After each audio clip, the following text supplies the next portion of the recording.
Hari ini kita akan membahas mengenai workflows atau bisnis proses. Untuk membuat workflow, silakan akses menu workflow yang ada di sebelah kiri, lalu klik workflow in activity stream. Setelah itu, klik create new.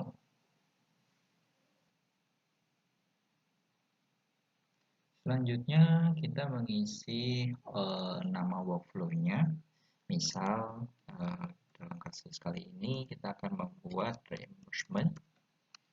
Selanjutnya, kita klik save. Lalu kemudian akan muncul ada satu workflow yang sudah kita buat di sini, reimbursement. Kita masuk ke dalamnya untuk kita melakukan konfigurasi field dan bisnis prosesnya nanti. Selanjutnya yang akan kita lakukan pertama kali yaitu adalah membuat field-field yang dibutuhkan di dalam proses ini dengan melalui menu Actions dan Customize Fields. Di sini sudah ada satu field, namanya itu adalah name, tipenya, di mana ini ada wajib harus ada, tidak bisa dihilangkan atau di-delete. Ya, jadi kita hanya bisa mengedit, mungkin kita akan sesuaikan dengan kebutuhan. Jadi misal di sini kita bisa ubah jadi reimbursement name misal. Oke, nah lalu selanjutnya kita bisa mulai membuat field tambahan yang lainnya.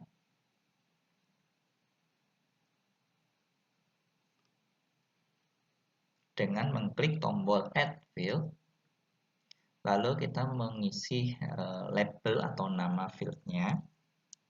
Misal di sini saya isi adalah date, dan dia tipenya required, dan type-nya saya pilih yang date. Di sini ada dua, date sama date time. Jadi tergantung yang kita butuhkan mau mode date atau yang ada time-nya.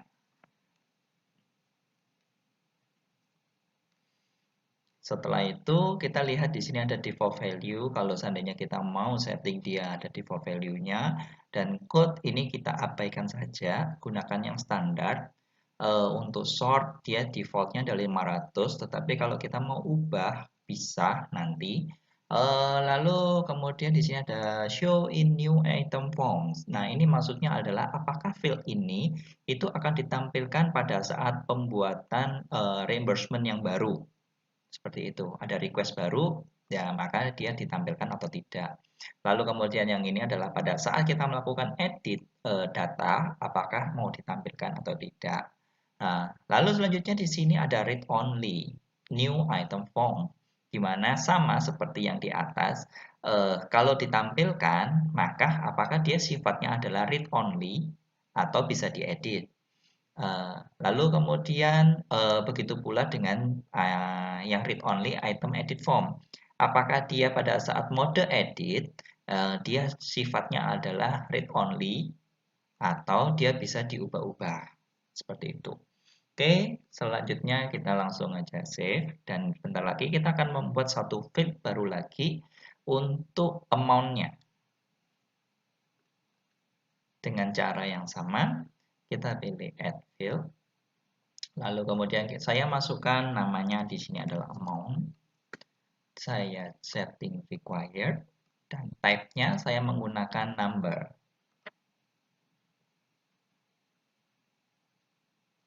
Setelah itu saya save.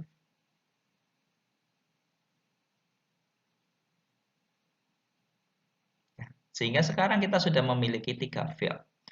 Nah, setelah itu langkah selanjutnya adalah kita mulai membuat bisnis prosesnya atau alur kerjanya. Dengan cara melalui menu actions, lalu kita ke configure workflows. Di dalam configure workflows ini kita akan menggunakan yang sequential business process, di mana dia alurnya adalah top down, ya dari atas ke bawah. Dan pertama kita setting terlebih dahulu title-nya. Title bebas, kita mau isi apapun boleh. Misal di sini saya isi adalah proses reimburse. Nah, selanjutnya saya save. Di sini ada start dan end. Yang dimaksud start itu adalah kondisi kapan, yaitu adalah saat ada request baru masuk pertama kali, dia akan melalui yang start. Nah, setelah itu baru dia akan ke bawah dan apa yang mau kita lakukan selama proses reimbursement ini, maka kita masukkan di dalam proses antara start dan end. Misal, kita akan mendapat, misal request ini akan diajukan kepada atasannya terlebih dahulu. Oleh karena itu, kita harus tahu atasannya itu siapa.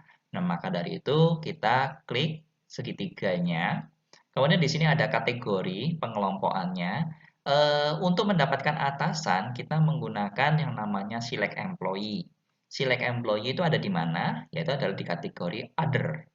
Di sini selanjutnya, kita bisa configure mengenai action, ya satu kotak di sini saya sebut adalah action, ya action untuk select employee ini. Kita klik tombol gear di sini. Kita bisa ubah title. Sesungguhnya tidak wajib, ya title ini tidak wajib untuk diubah. Kita bisa mengubahnya itu sesuai dengan kebutuhan saja. Jadi misal kita action ini akan kita gunakan untuk mendapatkan atasan, sehingga kita di sini ubah menjadi get supervisor. Ya, kemudian kita pilih tipe. Tipe di sini ada any, sequential, and supervisor. Jadi kita pilih yang tipenya supervisor untuk mendapatkan atasannya. Nah, supervisor dari siapa? Supervisor dari yang request. Nah, bagaimana kita mengetahui yang request ini siapa? Ya, di sini Fitris menyediakan ada helper. Kalau saya sebut ini adalah button helper. Di sini kita klik di sini. Kemudian kita pilih elemen fields. Jadi elemen fields di sini itu adalah field-field yang ada pada saat request itu diajukan. Ya, ada yang sudah bawaan dari Bittrex-nya, ada yang tadi kita buat, yang tambahan tadi, yang dua field tadi. Nah, karena kita adalah bertipe untuk mendapatkan atasannya, sehingga harus dari tipe user. Nah, tipe user di sini itu hanya ada dua macam, yaitu adalah yang elemen less modified sama created by. Karena kita mau mendapatkan atasan dari yang request, sehingga kita pilih yang created by. Lalu kemudian di sini ada supervisor level, di mana kalau level 1 itu berarti atasan direct atau atasannya langsung. Nah, di sini ada beberapa level, ya terserah kita mau mendapatkan yang level berapa dari posisi yang request. Nah, karena kita mau langsung atasan, sehingga kita mau pilih yang level 1.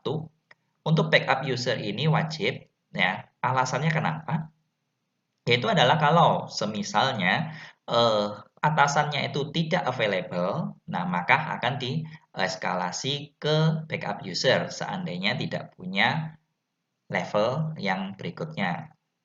Nah, sehingga kita tentukan terlebih dahulu siapakah backup usernya. Nah, kita bisa pilih di sini dalam kasus ini saya pilih ke admin.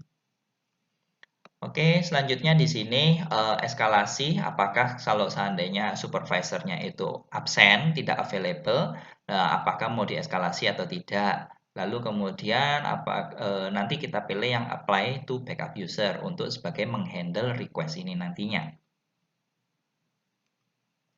Nah, title itu fungsinya apa? Ya, sekali lagi untuk memudahkan kita untuk membaca grafik atau alur diagram ini.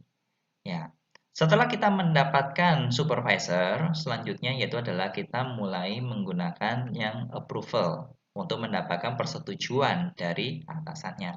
Persetujuan atasan itu ada di mana? Yaitu adalah di task. Task ini di sini ada beberapa action, ya beberapa action. Ya, salah satunya yaitu yang akan kita pakai adalah approve element. Di mana approve element itu nanti hasilnya ada dua, yes dan no, disetujui atau tidak disetujui. Oke, selanjutnya kita mengkonfigurasi mengenai approve element ini. Kita melakukan ubah title.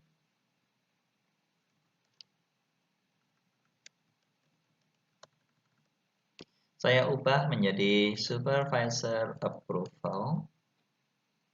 Kemudian voternya itu siapa? Ya, yang memberikan suara ini siapa? Yaitu harusnya dari hasil get supervisor tadi. Ya, dengan cara kita pilih di sini. Lalu kemudian kita pilih yang additional results. Ya, additional results ini adalah hasil dari action yang ada di dalam bisnis proses kita. Ya, seperti tadi ada di get supervisor, lalu di situ akan mengembalikan nilai value yang berupa selected employee. Secara otomatis sistem akan mengganti isi value ini dengan selected employee. Selanjutnya di sini ada approval type. Approval type itu ada 3 macam, yaitu all person, any person, dan vote. All persons di sini itu maksudnya adalah kalau semisalnya voters ini bisa lebih dari 1 orang, maka all persons berarti kalau sini ada 5 orang, berarti 5 orang tersebut harus memberikan suara untuk sebagai keputusan disetujui atau tidak disetujui. Sedangkan kalau any person berarti salah satu. Ya. Lalu kemudian kalau vote di sini ya sama seperti namanya, yaitu adalah melakukan voting, di mana dia akan diambil adalah suara terbanyak. Di sini adalah minimum persentase yang berpartisipasi. Apakah kita perlu sampai menunggu semuanya itu selesai? Ya, atau kita cukup setting di sini 50% dari yang memberikan suara sudah lalu berhenti. Seperti itu. Ya, dalam kasus ini kita akan menggunakan yang any person.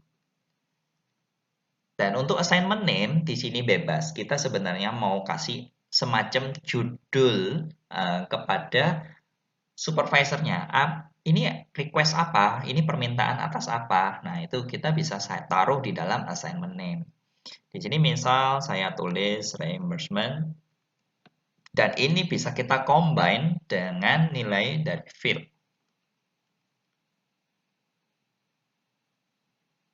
Ya, jadi kita tadi sudah membuat yang namanya name, ya, reimbursement name. Di sini coba kita cari the members name.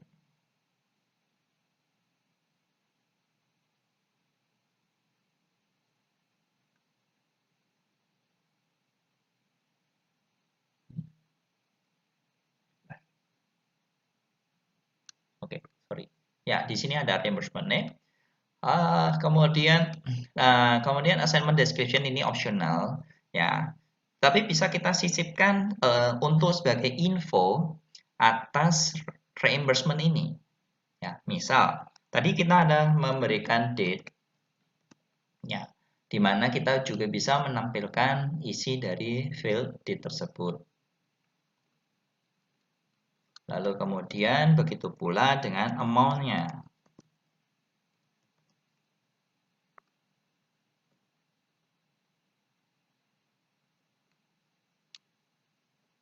Seperti ini. Nah, kita bisa sisipkan juga kalimat-kalimat detail of reimbursement.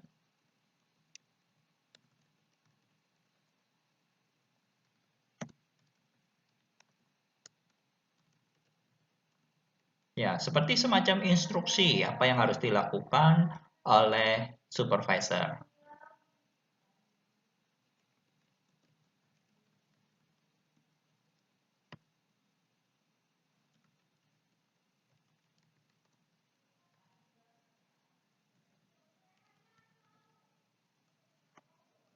Selanjutnya set status message di sini itu fungsinya hanya untuk memberikan keterangan kepada user yang sedang menunggu keputusan. Ya, apakah tulisan ini yang mau ditampilkan itu tulisan yang bentuknya seperti apa? Misal seandainya kita mau set statusnya itu yes, maka kita bisa ubah-ubah tulisannya di sini. Misal waiting supervisor approval. Selanjutnya di sini adalah teks atau label untuk button accept dan di sini adalah untuk button reject. Seandainya tidak mau kita ubah, defaultnya adalah accept dan refuse. Nah, selanjutnya di sini adalah show common input field. Ya, ini optional juga, mau dipakai atau tidak.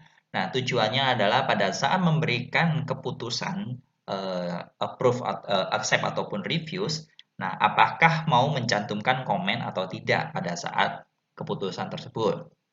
Nah, ini dia ada tiga, ya. Ada yes kalau seandainya kita mau required, ya. Required di sini ada tiga, yaitu adalah yes, di mana setuju ataupun tidak setuju harus memberikan komen, atau setuju atau komen diperlukan pada saat disetujui, atau komen diperlukan pada saat ditolak. Ya, sesuai dengan bisnis proses yang Anda buat. Selanjutnya di sini adalah label, ya. Mungkin di sini mau kasih kita alasan atau kasih reason seandainya only when decline. Ya, kenapa alasannya ditolak, misal seperti itu. Nah, selanjutnya di sini ada time limit. Time limit ini fungsinya adalah kalau seandainya kita mau memberikan batasan waktu pada setiap proses reimburse, kalau seandainya sudah lewat dari waktu yang kita tentukan, maka langsung ditolak oleh sistem secara otomatis. Nah, tetapi kalau kita mau dia unlimited time, jadi kalau tidak ada respon selama 1 tahun, ya selama 1 tahun ya request tersebut tak diproses, gitu. Ya, selanjutnya di sini ada delegate to yang perlu kita perhatikan. Nah, delegate to ini fungsinya adalah untuk memberikan hak kepada si voters, ya dalam kasus ini adalah supervisor, untuk mengalihkan suaranya ini kepada orang lain. Ya, jadi mungkin supervisor terlalu sibuk, tidak bisa memberikan keputusan atau nggak sempat lah ya. Nah, kemudian minta tolong kepada subordinate-nya untuk memberikan keputusan. Seperti itu. Nah, atau tipenya all employees. Kalau all employees, dia bisa pindahkan ini kepada departemen yang lain atau yang di luar departemen atau divisinya. Boleh. Seperti itu. Atau kalau nobody berarti tidak boleh dialihkan ke orang lain, harus supervisor itu sendiri yang memberikan suaranya. Oke, kita sudah setting semuanya, lalu kita save. Kemudian selanjutnya yaitu adalah action berikutnya kita lakukan pada kondisi yes. Apa yang harus kita lakukan kalau seandainya disetujui? Misal, kita mau memberikan notifikasi kepada yang request, ya, kita bisa menggunakan user notification. User notification ini apa saja yang bisa kita atur? Misal, di sini title saya ubah menjadi notif agree. Ya. Nah, pengirimnya siapa? Pengirimnya adalah supervisor, misal. Jadi kita menggunakan kembali lagi ke additional resource, lalu get supervisor dan selected employee. Kalau kita mau kembali ke sini, ya berdasarkan get supervisornya. Tetapi kalau seandainya approval ini yang tadi ada delegate to-nya itu kita setting boleh dialihkan, kan ada kemungkinan nanti yang memberikan suara bukan supervisor lagi, tetapi adalah yang setelah di delegate ya berarti user yang ditunjuk. Oleh karena itu di sini kita menggunakan yang approved by. Nah, kemudian recipientnya siapa? Yaitu adalah si requestor. Di sini kita requestor ada di elemen fields dan created by. Lalu notifnya berupa kalimat yang seperti apa? Bisa. Misal di sini saya mengisi menjadi your reimbursement is approved.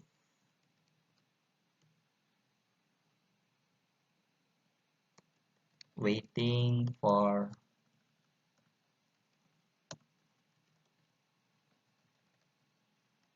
sorry. Your reimbursement maybe is escalated, misal to supervisor level 2. Misal. Nah, kalau untuk ini ya bisa kita kosongin Di mana nanti kalau seandainya perlu email pun dia akan mengirim sesuai dengan yang ada di notification text. Ya. Lalu di sini ada notification type, ada dua macam, yaitu personalized dan system. Kalau personalized itu akan mencantumkan si nama pengirim, ya. Kalau sistem itu tidak ada nama pengirimnya. Kita menggunakan yang pakai nama pengirim. Lalu seandainya kalau no, apa yang akan dilakukan? Ya, juga kirim notifikasi. Hanya saja notifikasinya adalah disagree. Nah, dalam hal ini, Beatrice mempermudahkan kita untuk mengcopy action yang mirip, ya, sehingga kita tidak perlu setting yang terlalu banyak lagi dengan cara mengklik tombol Alt, lalu kita drag and drop action yang mau kita copy, taruh di segitiga yang kita tunjuk. Copy, control, sorry. Ya, kontrol. Nah, selanjutnya kita bisa modifikasi notif yang mau kita ubah. Jadi tadi yang no, jadi kita menggunakan yang disagree. Ya, kemudian sendernya kita ubah juga, bukan approved by, tetapi kita ubah dengan menjadi rejected by. Dan teksnya kita sesuaikan lagi, sorry, your reimbursement is rejected. Oke. Oh ya. Tadi kita ada memberikan komen yang only when the client require only. Mungkin kita bisa sisipkan juga alasannya kenapa di reject. Nah, kita bisa menggunakan yang additional results tadi, supervisor approval, lalu kita masukkan comments-nya. Seperti ini. Lalu kita save. Nah, lalu selanjutnya seandainya, kan tadi kalau agree maka dia akan di-escalate ke supervisor level 2. Oleh karena itu kita harus mendapatkan terlebih dahulu supervisor level 2-nya. Di mana? Yaitu dengan cara yang sama seperti get supervisor. Kita bisa copy dengan mengklik tombol Ctrl lagi, kita taruh di bawahnya, kita ubah dengan level 2. Setelah itu kita ubah di sini title-nya supaya mempermudah. Dan yang selanjutnya sama, kita akan mengcopy approval ini. Ya. Di mana kita tidak perlu lagi get supervisor level 2, kita bisa hilangkan. Dan di sini kita mulai mengubah yang untuk approval level 2-nya.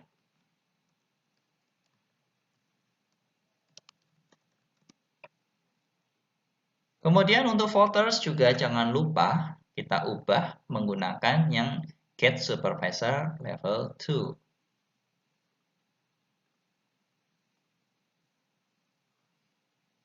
Kalau assignment description-nya tidak ada perubahan dan assignment tidak ada perubahan, bisa kita next ke step berikutnya.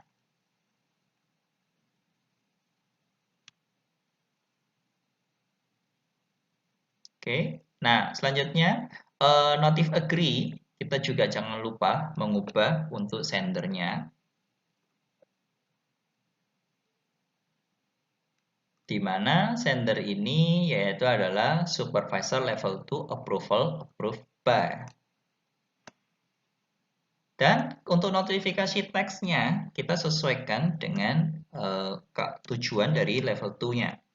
Your reimbursement is approved.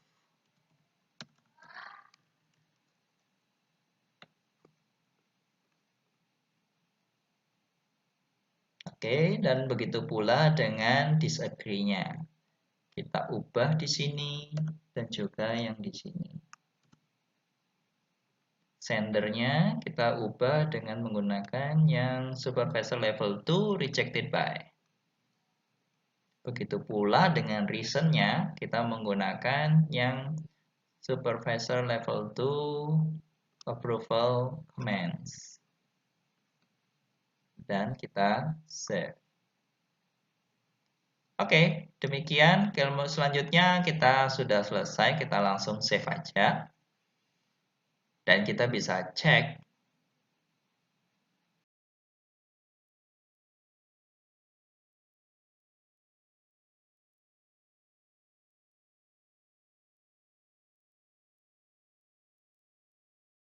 di sini selanjutnya kita bisa mengubah hak akses ya. Jadi di sini ada change workflow preferences di mana change workflow preferences ini bisa kita gunakan untuk men-setting hak akses untuk yang bisa siapa saja mengakses workflow ini.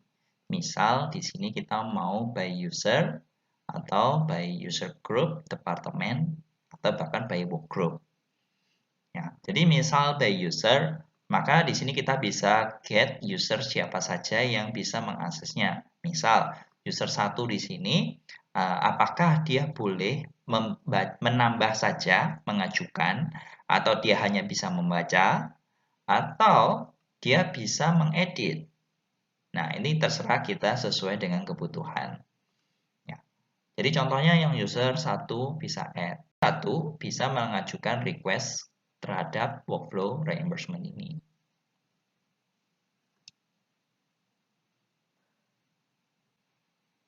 Ya, jadi workflow inactivity stream ini kita lihat di sini ada satu field yang namanya adalah show in feed.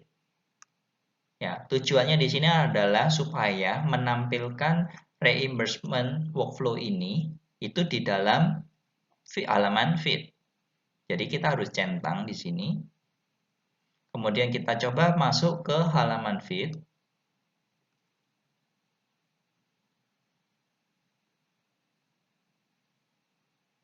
Kita lihat di sini menu more. Lalu ke workflow.